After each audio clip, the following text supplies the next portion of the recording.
Saat ini obat ampuh untuk melawan virus corona belum ada. Tapi penyebaran corona dapat dicegah dengan kedisiplinan yang kuat dari kita sendiri.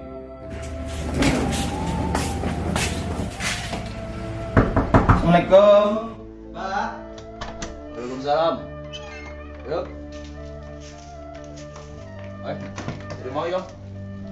Pulang merantau, Pak. Merantau. Cik gubernur kabar-kabar dah boleh orang merantau pulang oh. Ngecik yang pulang tak?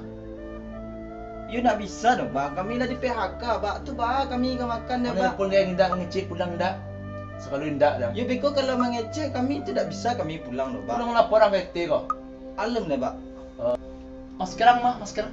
Itu dia makan sila tak ada. Mengambil masker dah, Pak. Kok tak ada lagi orang. Jauh-jauh stek, jauh-jauh orang lu. Jadi, Pak. Oke, masker bang. Oke, menjadi no.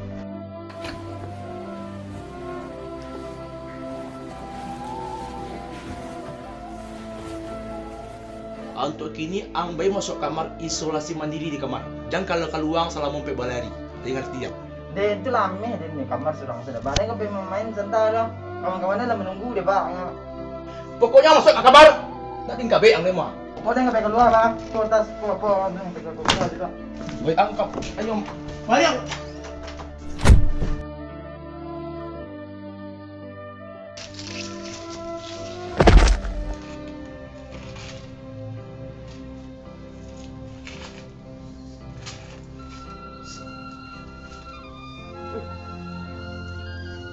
Dah, jadi ki.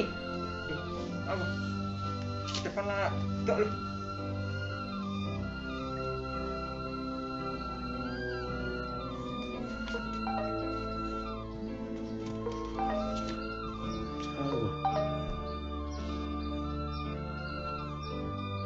Halo, Assalamualaikum.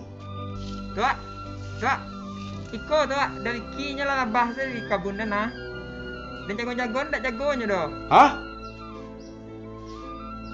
Onde. Tindak di corona lo pajago ko lang.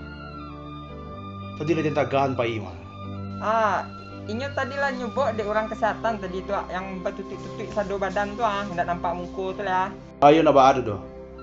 Rancang ulit tu. Biarlah ada yang turi ko rumah sakit ko.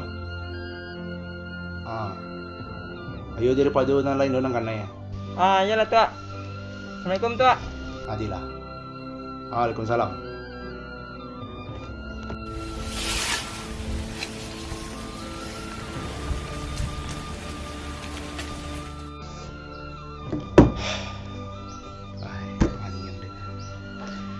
Dilarang pulang kampung, pulang juga. Disuruh di rumah, keluar juga. Mau dikur yang terjadi.